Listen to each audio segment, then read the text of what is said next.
지난주 간증 시간에는 우리 작년에 창조국제기도학교를 졸업한 조준식, 아주 준수하게 자라고 있는 그 학생의 간증을 들었습니다. 그 내용을 기억하시죠? 주제는 자유였습니다. 그래서 본인은 이제 미국만 가면은 완전히 자유인이 되겠다.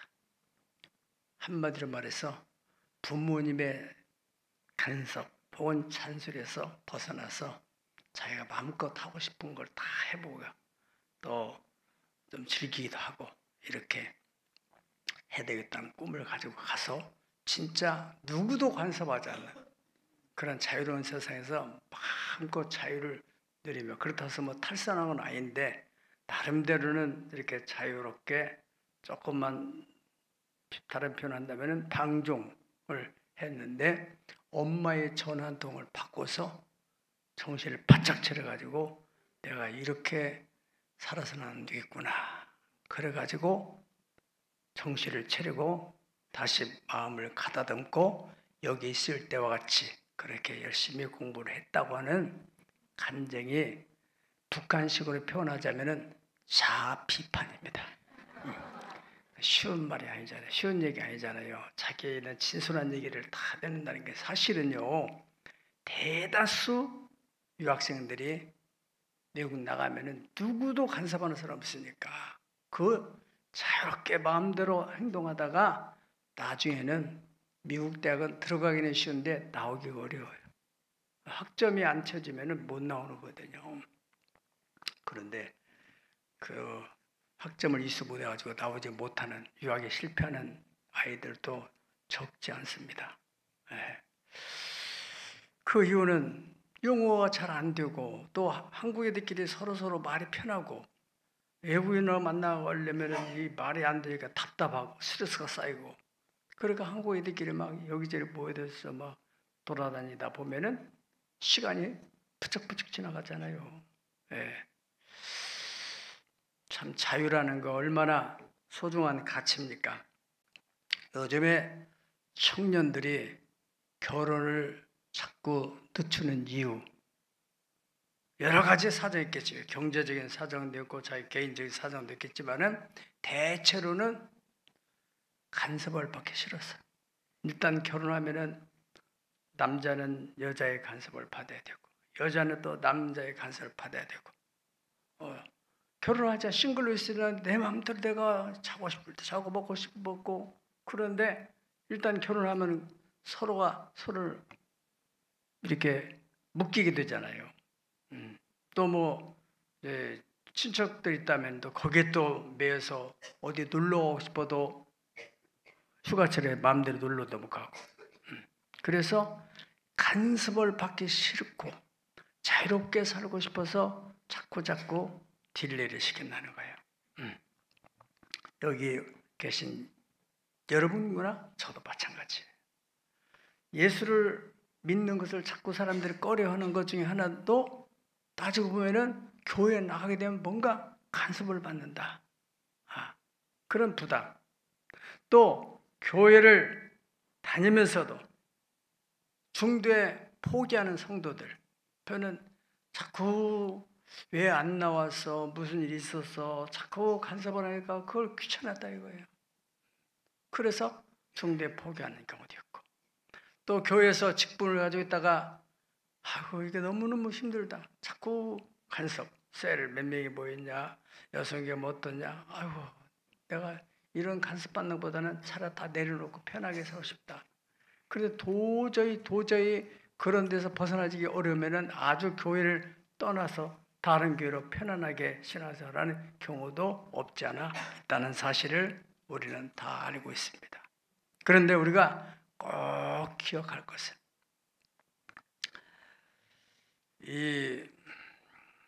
그렇게 살아가는 것이 참 자유 혹은 참 행복이 아니라는 사실을 성경에서 우리에게 가르쳐 있습니다. 참 자유는 진리를 알지니 진리가 너를 자유롭게 하리라. 따라합시다. 진리를 알지니 진리가 너를 자유롭게 하리라. 하나님께서는 우리를 얽매이고 있지 않으신 거예요. 자유를 주려고. 그런데 그 자유는 진리 안에서, 예수님 안에서 누리라는 거예요. 여러분, 결혼하면은 물론 표면적으로는 남편, 아내 혹은 자녀를 낳으면은 자녀 때문에 또 묶이게 되지만은, 그러나 하나님 안에서, 가정 안에서의 누리는 자유 또한 얼마나 큽니까? 또 거기에 행복이 있는 것은 가정을 갖지 못한 사람이 누리는 행복보다 더 큰 또 다른 행복이 있다는 사실입니다. 오늘 본문의 17절부터 18절, 19절까지 볼 것 같으면, 사람이 무엇이긴데 주께서 그를 크게 여기사 그에게 마음을 두시고 아침마다 권징하시고 또 순간마다 단련하십니까? 주께서 내게서 눈을 돌이키지 아니하시고 또 내가 침 삼킬 동안도 놓지 아니하시기를 어느 때까지 하시겠습니까? 그러니까 한마디로 말해서 하나님 왜 나를 이렇게 간섭을 하십니까? 내가 뭔데 나한테 크게 큰 뜻을 두시고 크게 그 있어서 가정에 그렇잖아요. 그냥 뭐 싹이 별로 안 보이고 미래 안 보이는 아이들은 뭐 지금 한두 명밖에 되면 옛날에는요, 쟤는 내놨어. 그걸 부모가 간섭을 하잖아요. 별로. 지가 알아서 하라고. 그러나 싹이 보이는 아이들은 부모가 특별 관리를 하고 간섭을 하고 그렇잖아요. 성도도 마찬가지라는 거예요. 많은 성도가 있지만은 하나님께서 그 많은 성도 가운데서 특별히 하나님께서 큰 뜻을 두시고 저를 통해서 어떠한 역사를 이루어야 되겠다. 그런 하나님의 그 섭리 안에 있는 성도들은 하나님이 특별히 관리, 그것이 간섭이라고 표현된다는 것입니다. 예. 그 욥이 지금 그런 상태예요. 욥이. 하나님 세상에 많은 사람인데 왜 나에게 그렇게 관심을 두시고 또 아침마다 순간마다 나가 힘들게 침 삼킬 동안도 그렇게 마음이 여유가 없도록 나를 간섭하십니까? 그런 표현이잖아요. 지금 욥은 경제적으로 큰 체험을 당했어요. 그리고 가정적으로 자녀들이 다 한날에 죽게 됐고 부인마저 자기를 떠나고 지금 자기 몸도 지금 완전히 만시장이 되고 이런 상황인데 하나님이 왜 나에게 이렇게 간섭을 하시냐고. 이것을 욥은 어떤 하나님의 징계를 보지 않고 하나님의 특별한 간섭으로 봤다는 거예요. 아멘. 아주 중요한 말씀이고 대단한 신앙 고백입니다. 그냥 간섭을 안 하면 평범하게 살 수 있을 텐데 하나님께서 지금 간섭을 하셔서 부담된다는 거예요. 왜? 내가 뭔데 하나님께서 왜 이렇게 나에게 신경을 쓰십니까? 그런 말씀이죠. 하나님께서 간섭하시는 사람들은 어떤 사람이라고요? 특별한 하나님의 섭리 안에 있는 사람들을 말해요. 그를 통해서 뭔가를 이루시려고 하는 뜻이기 때문에 그에게 간섭을 하신다는 거. 역사의 주인 되신 하나님께서는 당신의 섭리를 이루기 위해서 한 나라든 또 어느 교회 공동체든 혹은 어떤 개인이든 특별한 하나님의 뜻을 둔 그런 나라나 개인이나 교회 공동체에 대해서 간섭을 하시는 것이 인간으로 볼 때는 상당히 불편한 거예요. 그러나 지나가나 보면은 그것이 큰 하나님의 사랑이었구나, 하나님의 큰 복이었구나, 영광이 되는구나, 할렐루야, 알게 되는 거예요. 우리가 성경에 제일 많이 신약시대에 간섭당한 사람은 사도 바울이십니다. 사도 바울이 다메섹 도상에서 예수 믿는 사람들을 잡으러 갔을 때 그 당시에 바울 사도만 그렇게 믿는 자를 박해한 게 아니고 많이 있었어요. 그런데 유독 하나님께서 바울에게 개입을 하셔서 다메섹 도상에서 바울이 하늘의 빛을 받아가지고 눈이 완전 실명이 됐잖아요. 아나니아의 제자를 통해서 그가 기도받고 눈을 뜨고 나서 그 삶이 완전히 본 어게인 됐어요. 이전과 이후가 완전 달라지고 남은 생활 이제 내가 하나님을 위해 살아야 되겠다 하는 헌신된 삶의 사람으로 바꿔지게 됐단 말이죠. 그 후에도 하나님께서 지속적으로 이 바울의 삶에 개입을 하셔서 간섭을 하셨다는 거예요. 바울이 저 아시아의 선교 계획을 탁 세웠는데 성령께서 그 길을 막는 거예요. 그리고 유럽으로 가도록. 하나님의 영, 예수의 영을 확지 안 해서 그래서 그 간섭 때문에 그 선교의 방향을 돌리게 됐다 하는 있고, 그가 그런 또 나름대로의 그 열정을 가지고 로마에 가면은 당시에 로마가 세계를 지배하던 나라니까 로마에다 복음을 전하면은 이 복음이 전 세계로 다 확산되겠다 그런 좋은 생각을 가지고 로마에 가기를 원했는데 길이 자꾸 막히는 거예요. 그게 하나님의 간섭이에요. 막히니까 어떻게 해요? 이번에도 여러분 윤석열 대통령이 면회하려고 모스탄 대사가 와서 안 되니까 어떻게 했다고 그래요? 서로 편지를 썼다고 하는 것처럼. 이 바울 사도도 막히니까 편지를 쓴 거예요. 로마 교인들에게 보내는 편지. 그게 로마서가 된 거예요. 로마서는 우리 성경이 다 중요하지만은 이 구원론에 대해서는 아주 세세하게 기록된 책입니다. 그러니까 그 하나님이 간섭하지 않고 놔뒀더라면 로마에 가서 복음을 전해서 복음만 확산됐으면 그 당시에는 확산되어 끝났지만은 이 오고 오는 세대의 이 로마서를 통해서 하나님께서는 많은 성도들에게 이 구원에 관한 도리를 가르치려고 하나님 바울 사도를 간섭했다는 사실. 그리고 바울 사도가 감옥에 갇히게 되어 왜 내가 이렇게 바쁜데 할 일이 많은데 하나님 나를 감옥에 가뒀는가? 거기서 바울 사도는 또 깨닫고 거기서 또 편지를 쓰는 거예요.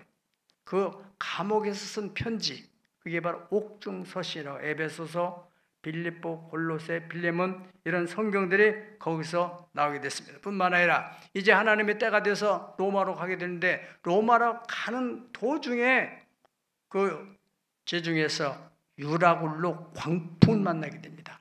그래서 배가 파산이 될 정도로 그렇게 위태위태하는 가운데 이제 배가 응급조치로 멜리데라고 하는 섬에 도착하게 됐어요. 거기는 전혀 계획이 없던 섬인데 풍랑 때문에, 광풍 때문에 어쩔 수 없이 걸로 갔는데 거기에 보블리오라고 하는 추장이 그 섬의 완전 총대장이잖아요. 이 사람의 아버지가 병이 들었어요. 말라리아 병이 들었어. 그래가지고 그 사람 열병 이런 병들을 이 바울 사도가 기도함으로 병이 격시 낫게 돼요. 그러면서 많은 사람들이 와가지고 이 안수를 받고 그러면서 추장의 아버지가 고쳤고 여러 사람들이 병 고침 받음으로 말미암아서 그 섬 전체가 예수를 믿게 되는 일이 벌어졌단 말이죠. 할렐루야. 이것이 하나님의 간섭으로 이루어진, 다른 말로 표현한다면, 바울의 용어로 표현한다면 비밀의 경륜이라고 볼 수가 있습니다. 바울이 옥에 갇혀서 빌립보 교회인들에게 보낸 편지가 빌립보서 1장 12절에서 13절까지 우리 한번 다 같이 읽어보실까요? 시작. 형제들아, 내가 당일 일이 도리어 복음 전파의 진전이 될 줄을 너희가 알기를 원하노라. 이러므로 나의 매임이 그리스도 안에서 온 시대 안과 그 밖의 모든 사람에게 나타났으니. 아멘. 바울 사도가 이제 감옥에 갇혔어. 그 로마 시위대, 요즘으로 말하면은 왕을 경호하는 경호부대예요. 그 사람들이 이 바울 사도를 조를 짜가지고 계속 간섭을 하고, 그러니까 다시 말 보초 쓰는 거죠. 간수가 이렇게 지키는 것처럼, 죄 지키는 것처럼. 그러니까 지킬 때 바울 사도가 그 사람들에게 가만히 앉아있으니까 듣던 자던데 복음을 전하고 또 로테이션은 또 다른 2조가 들어오고 3조가 들어오고 그러면서 계속 이 사람들과 당번 교대할 때마다 또 만나서 또 복음을 전하고 하다 보니까는 나중에는 또 정이 들고 그러면서 복음이 그 시대에 싹 퍼져버리게 됐다 이거예요. 하나님께서는 그런 비밀의 경륜에서 바울을 감옥에다가 가두게 되는, 간섭하시게 되는 그런 일이 있었다. 예. 그렇기 때문에 여러분, 왜 내 인생을 이렇게 막히는가? 물론 내가 잘못해서 막힐 수도 있어. 내 죄로 인하여 하나님의 징계한 방편으로 그럴 수도 있어. 그런 것이 아닌데 왜 이렇게 뭐가 안 되는가? 다른 사람들은 나보다 더 열심히 하지 않고, 나보다 죄도 잘 짓고 술도 잘 먹고 그렇게 나쁘지 않은데 저 사람은 잘 되는데 왜 내게 이렇게 막히는가? 이것은 하나님의 간섭이라는 것을 여러분들이 꼭 기억해 주시기를 기도합니다. 네. 로마서 8장 28절에 보면은 이 바울 사도가 많은 사역의 마지막에 이런 고백을 하게 되잖아요. 우리가 알거니와 하나님을 사랑하는 그 중심을 가지고 있고 하나님의 뜻대로 부름을 받은 사람들은 모든 것이 다 펴져가지고 선이 이루어진다. 남의 자식들은 그렇게 시도 잘 가고 장가도 가고 오다가다 잘 만나고 그러는데 왜 내 자식은 이렇게 장가도 먹고 시도 못 가는가? 다 하나님의 비밀에 경륜이 있다고 믿으시고 때가 되면 하나님 만나게 하십니다. 할렐루야. 네. 로마서 8장 18절에는 이렇게 말합니다. 생각하건대 현재의 고난, 왜 고난이 와요? 하나님의 간섭으로 인해서 오는 그 고난은 장차 우리에게 나타날 영광과 좋게 비교할 수 없도다. 여러분, 세계 여러 나라, 특별히 제2차 세계대전 이후에 다 식민지에서 벗어난 그 나라 가운데서 유일하게 독보적으로 민주화와 산업화를 이뤄서 세계 경제의 10위권 안에 들은 나라는 우리나라입니다. 필리핀에 도셨어요? 우리나라입니다. 예. 왜? 우리나라만큼 하나님의 간섭 속에 있는 나라가 없어요. 그러니까 하나님께서 특별히 우리나라를 통해서 당신의 계획한 섭리겠다는 것을 여러분이 꼭 아셨으면 좋겠어요. 우리나라의 5,000년 역사 속에서 보통 이제 역사학자들은 뭐 993번, 931번, 약 1000번 정도를 외침을 당했어요. 어떤 분은 작은 전쟁까지 하면 약 2000번 외침을 받았다고 하는 학자들도 있습니다만은 아무튼 그렇게 많은 전쟁을 치룬 나라입니다. 그리고 그 결정판이 바로 일본을 통해서 36년 동안 우리가 압박을 받은 식민지 국가로서의 서름을 당하는 그러한 나라의 역사를 가지고 있습니다. 왜 이러한 일을 우리가 당해야 되는가? 그런데 하나님의 특별한 역사 속에서 1945년 8월 15일 날 어떤 일이 벌어졌어요? 꿈만 같은 해방이 이루어졌어요. 이것은 하나님의 간섭이요 은총입니다.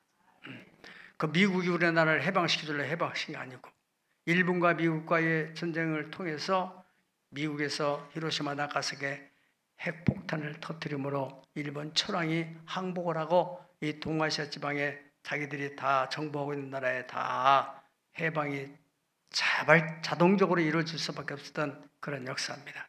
그리고 나서 우리는 해방 공간 3년 동안 1948년도 8월 15일까지 3년 동안 이 나라를 어떻게 세울 것인가?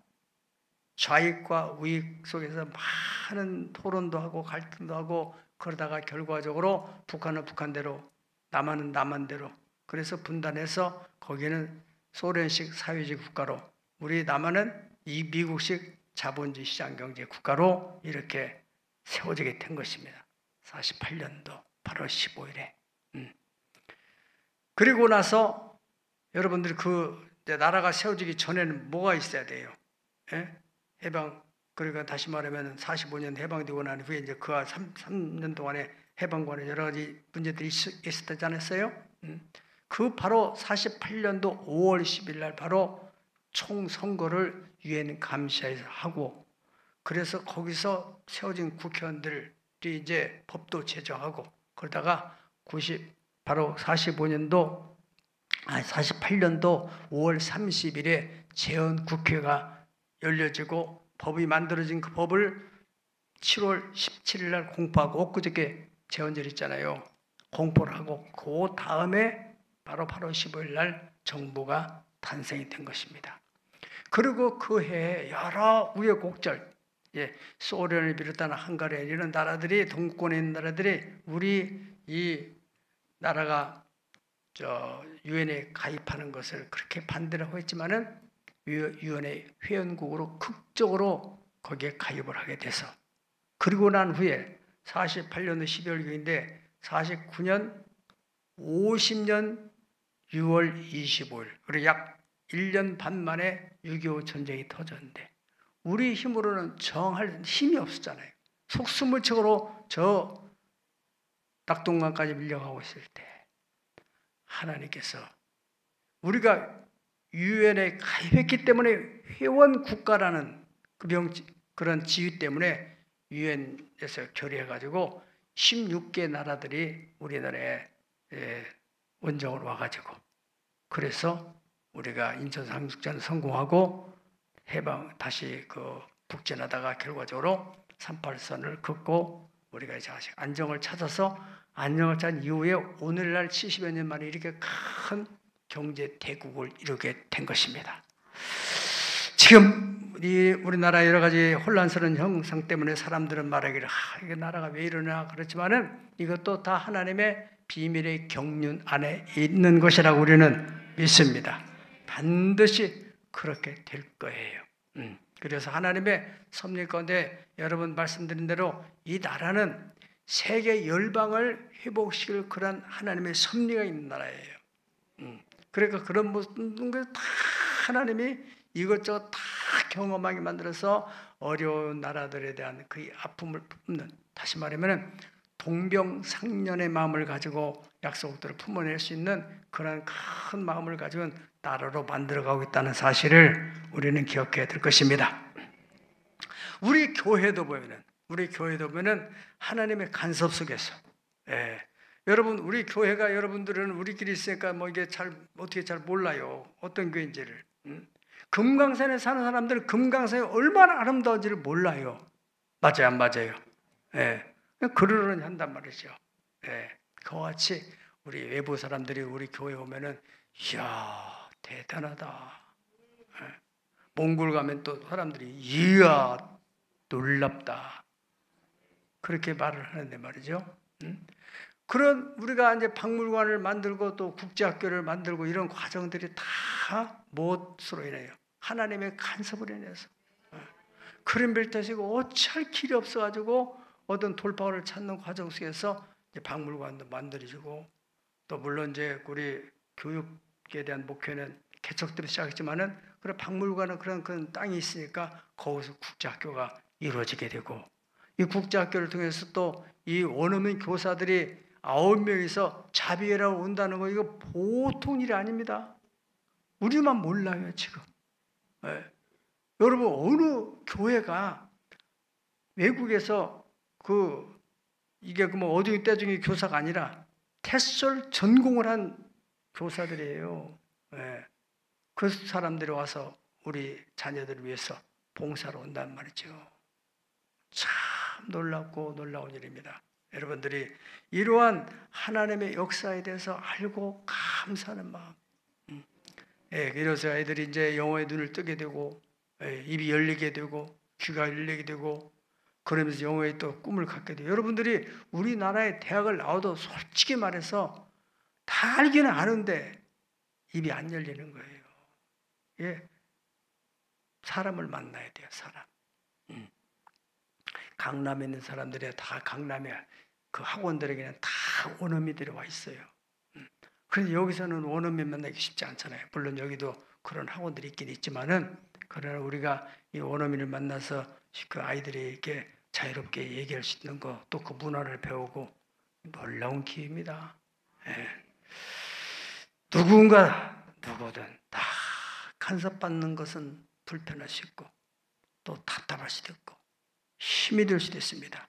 그래서 사람들은 될 수 있으면 간섭을 안 받고 피하고 싶은 거예요. 성경에 보면은 누가복음 15장에 탕자에 비유해서 이 첫 번째 그 아들이 그렇잖아요. 아버지 간섭받고 싶지 않으니까 내게 줄 것 분개 주세요. 그러고는 자기가 자유롭게 나가서 돈이 가졌겠다. 간섭하는 사람 없겠다. 마음대로 먹고 마시고 여유 있게 즐기며 살았는데 어느 날 그 지역에 뭐가 와요? 흉년들에게. 이것이 하나님의 간섭이에요.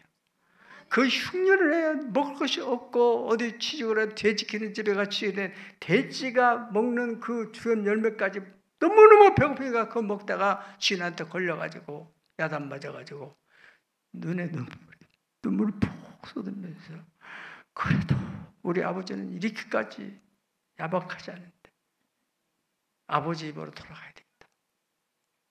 발길을 돌이키게 하시는 거예요. 네, 하나님의 간섭도 당시에 볼 때는 우리가 불편하시지만은 지나고 나면은 이것이 큰 하나님의 사랑이었구나.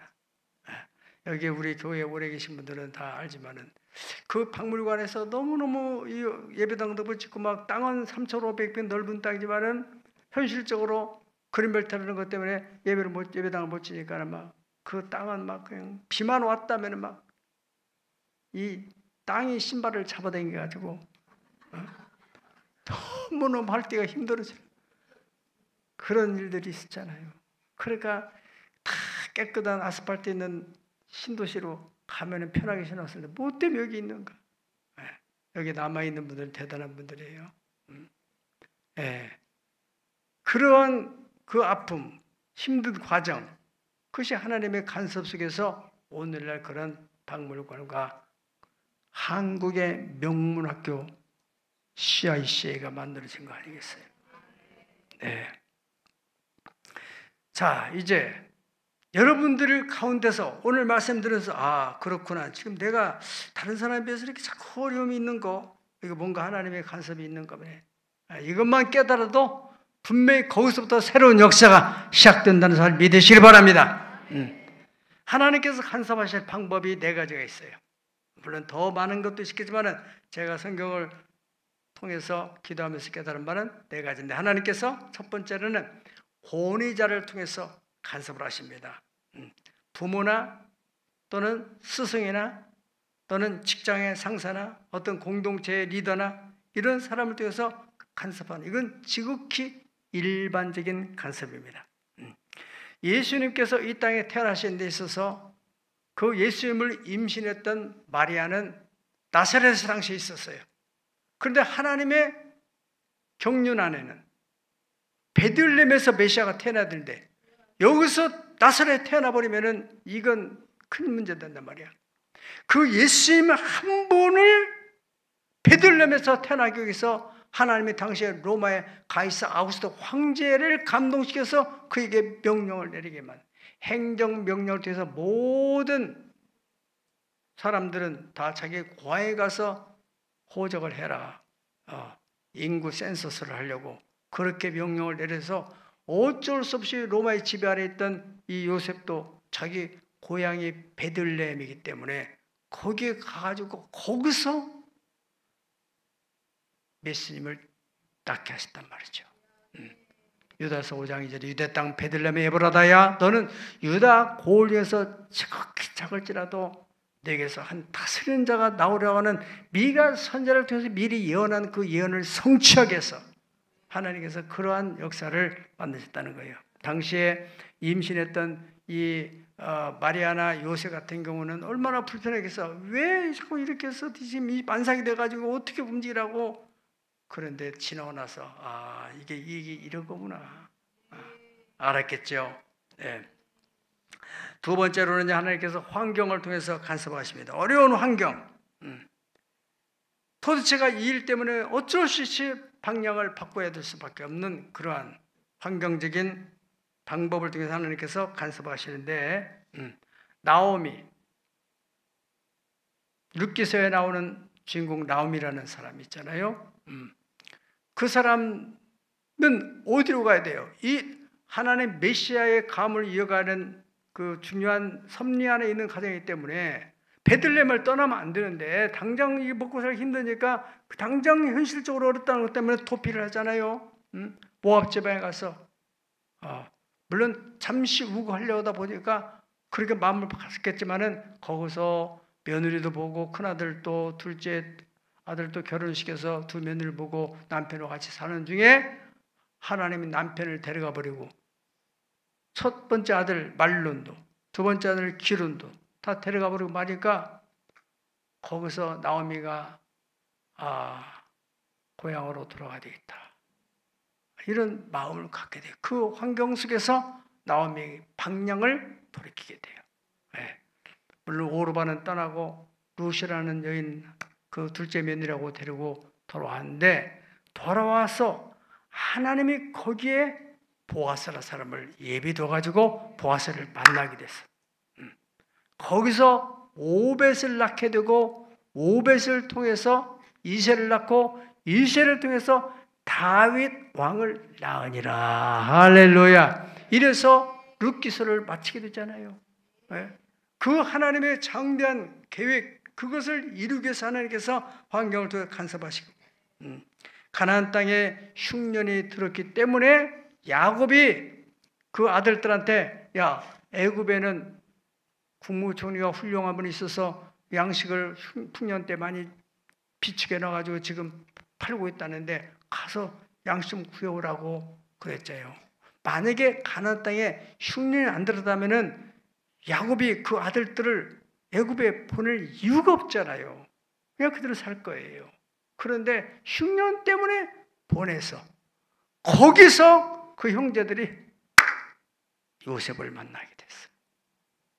그 일로 말미암아 나중에는 온 가족이 이민을 하게 됐어요. 이민을 하게 되는 것까지가 하나님의 계획이 아니라 그 고센 땅 아주 기름진 삼각주에서 정치적으로 보호를 받으니까 외부 세력에 대해서 뭐 전쟁할 부족 간에 싸울 일이 없잖아요. 그냥 그 땅에서 기름진 땅이죠. 정치적으로 요셉이라는 인물이 있죠. 또 애국이라는 나라 강대국 있죠. 그래서 그냥 먹고 낳고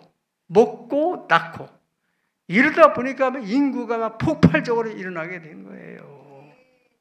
그래 때가 돼서 하나님께서 거기서 이스라엘 백성들을 완전한 민족 국가를 이루었기 때문에 하나님이 출애굽시켜서 가나안 땅을 정복할 수 있도록 가나안 땅에 가서 나라를 만들 수 있도록 그렇게 하셨다는 거예요. 여러분 또 하나님께서는 세 번째로는 사고나 질병을 통해서도 간섭하십니다. 바울 사도도 안질을 통해서 바울이 교만하지 못하도록 하나님이 간섭하시다고 그렇게 고백하고 있습니다.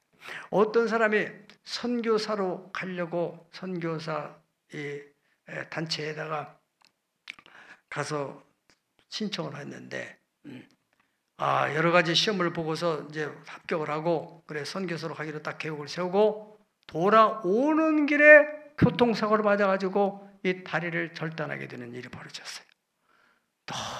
너무 낙심천만해가지고 아니 하나님이 살아계시다면 지금 내가 세상 어떤 영화를 누리려고 하는 일도 아니고 선교사로 가려고 하는데 왜 내게 이런 교통사고가 그리고 가벼운 사고도 아니고 다리를 절단할 수밖에 없는 사고가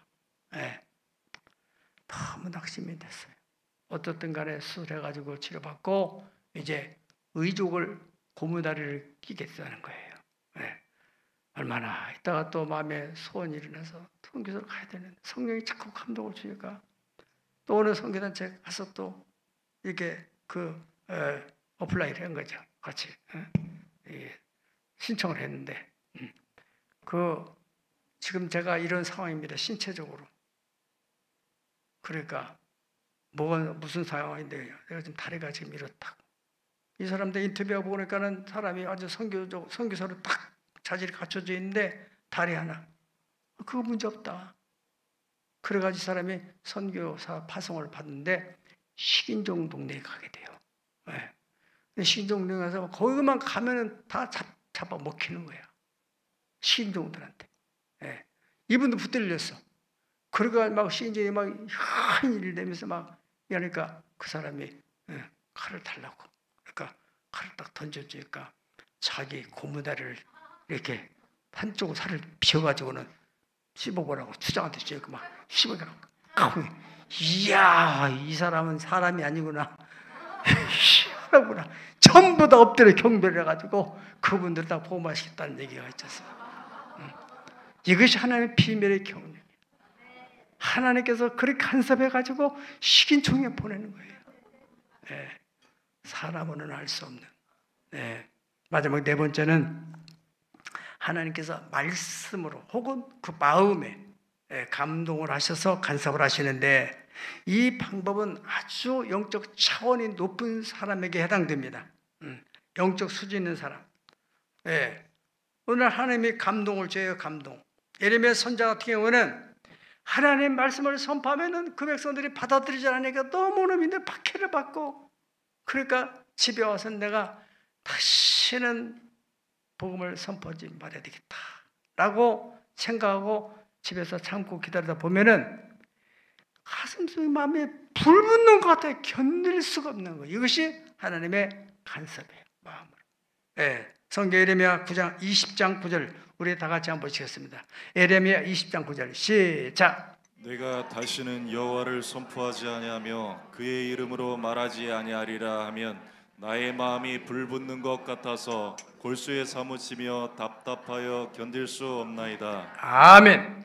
여러분, 우리도 마찬가지입니다. 우리도 어떤 일을 하나님이 기뻐하는 일을 하다가 이런 게 힘들고 그래가지고는 그만두게 되면은 가슴에 불 붙는 것 같아서 견디지 못하는 그런 사람이 있을 수 있어요. 네. 하나님이 간섭하는 거예요. 그리고 사도행전 20장 22절에 24절 보면은 사도 바울이 이제 예루살렘으로 가게 되는데, 당시 에베소에 있던 사도 마음, 하나님이 사도 바울 마음속에 자꾸 감동을 주는 거예요. 네.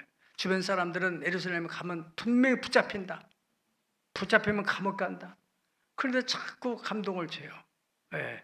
그래서 그가 이렇게 고백하는 거예요. 나는 성령의 매임을 받아서 예루살렘 올라가는데 거기서 무슨 일을 만날지 알지를 못한다. 오직 성령께서 내게 말씀하시기를 환난과 결박이 나를 기다린다 하지만은 주 예수께 받은 사명 하나님의 은혜의 복음을 전파하는 일에는 나의 목숨을 조금도 귀한 것으로 여기지 아니한다. 그래가지고 가서 붙들려 가지고 결국에는 감옥에 갇히고, 그가 이제 나는 로마 시민이기 때문에 로마에 가서 재판을 받겠다. 가이사 황제 같은 재판 받겠다. 그래가지고 그 배를 타고 또 호위병들이 같이 그를 보호해주고, 그래가지고 로마로 가서 복음을 전하게 되는 그러한 역사가 일어나게 됩니다.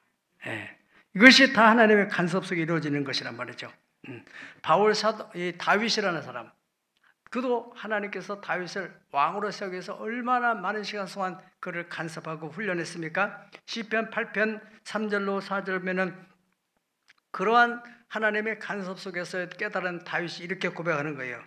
주의 손가락으로 만드신 주의 하늘과 주께서 베푸르신 달과 별들을 보니 사람이 무엇이게, 내가 무엇이게 주께서 나를 생각하시고 내가 무엇이게 주께서 나를 돌보십니까?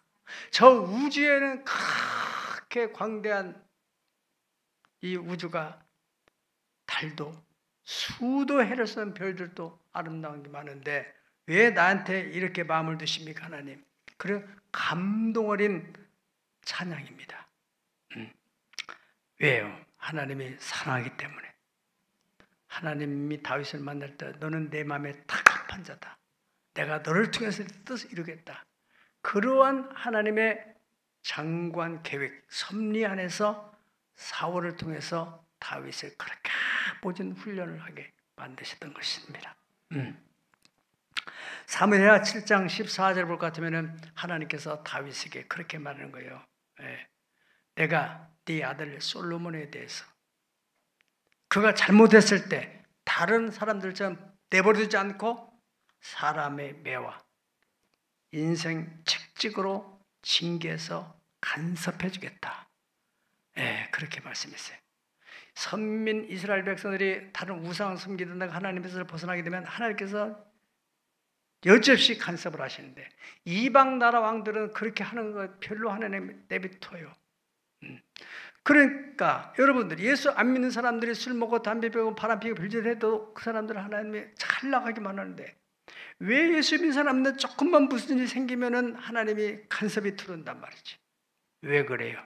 하나님이 그를 쓰시려고 하기 때문에 그렇다는 것이죠. 예.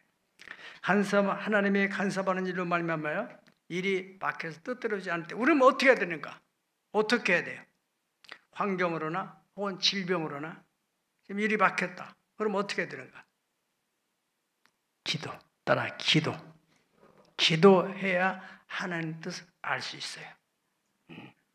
우리가 잘 아는 야곱 같은 경우도 그 형 에서가 400명의 군대를 거느리고 자기를 잡으러 온다고 하는 말을 듣고서 그냥 쭉 나갔더라면은 그가 야복 나라에서 기도할 이유가 없는데 형이 온다는 것 때문에 어쩔 수 없이 이제 삼촌 라반의 집에서 20년 동안 이렇게 많은 것을 얻었는데 형이 내 목숨 하나 죽인다면은 나는 이게 뭐가 되느냐. 그런 생각 끝에 이 사람이 야복나루에서 하나님을 기도하다가 거기서 하나님께서 이름을 바꿔주잖아요. 무엇으로? 이스라엘이라는 이름. 이스라엘이라고 하는 이름을 거기서 받아요. 그래서 그 이름이 오늘날 이스라엘의 이름이 된 거예요. 예. 그 이름을 주시려고, 그 이름을 기업으로 주시려고 하나님께서 야곱을 400명의 군대를 보내가지고 절박한 기도를 하게 만들었다는 거예요. 예. 여러분들 어려운 일을 당할 때 이렇게 기도할 때 하나님께서 생각지 않은 또 다른 길을 인도하시고 깨닫게 된 사실, 또 고온의 자를 통해서나 또는 마음에 감동된 말씀이 생각나고 그럴 때 하나님의 간섭에 대해서는 어떻게 해야 돼요? 우리는 순종하면 되는 거예요. 순종, 따라 순종. 예, 두 가지 방법이 있어요. 이삭도 하나님께서 다 애굽으로 내려가는데 하나님은 이삭에게 너는 내려가지 말으라고 딱 간섭을 하잖아요. 그래서 이삭이 거기에 대해서 그냥 아멘 하고 순종함으로 인하여서 그의 그 땅에서 100배의 복을 받았다고. 할렐루야. 성경에 그렇게 분명히 기록됐습니다.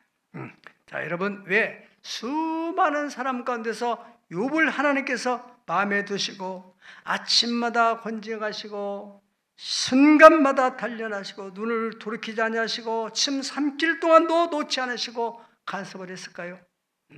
하나님은 당장 사탄에게 신앙이 뭐냐? 신앙의 정체성, 그리고 오고 오는 우리 세대 많은 사람들에게 신앙의 정의, 신앙의 모델, 신앙의 본질, 물질 때문에 어떤 조건 때문에 하나님을 섬기는 게 아니라 하나님 그 자신,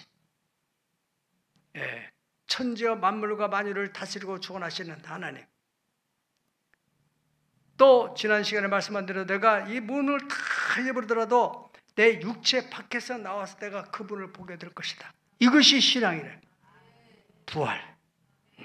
하나님은 욥을 통해서 그렇게 비참하고 처참하게 연단을 받고 망가지고 그럼에도 불구하고 욥이 순전한 신앙을 지켜나가는, 그것을 사탄에게 또 그 당시의 사람들 또 오고는 우리들에게 보여주기 위한, 여러분 하나님의 간섭 없이 잘 나가게 되면 어떻게 되는지 아세요?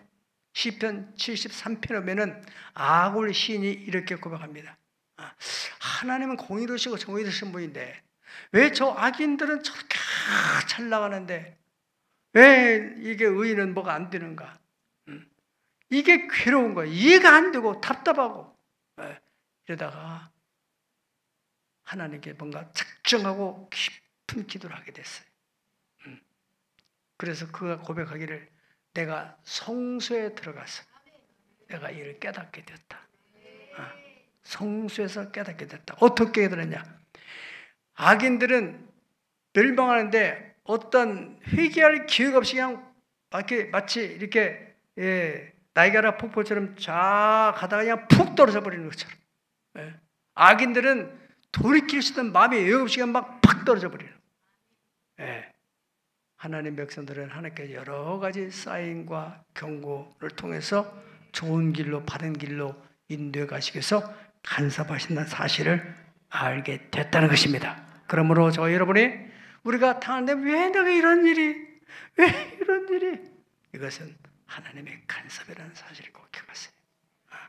우리가 우리 교회 역사를 통해 볼 수 있지 않습니까? 왜 우리 교회가 왜 이런 일이? 만약에 우리가 그런 멸태에서 하나님의 간섭받지 않았더라면은 우리는 저 아파트 단지에 가서 더 편안하게 더 좋은 교회를 만들 수 있을 거예요. 그렇지만은 박물관은 만들지 못했을 것이고, 또 국작도 만들지 못했을 것이고, 또 당연히 몽골 사역은 하지도 못했을 것이에요. 하나님이 이 모든 간섭을 통해서 하나님께서 원하시는 방법으로 섭리하셔서 우리 교회 인도하신 것처럼, 우리 나라도 그렇게 했잖아요. 사도 바울은 그렇게 한 것처럼 여러분의 삶 속에도 여러분이 어떤 간섭을 당했다면 하나님이 반드시 여러분과 여러분의 후손들을 통해서 역사하시고 영광 받으시기 위해서 간섭한다는 사실을 믿으시기를 두 손 들고 아멘 하십시다. 할렐루야.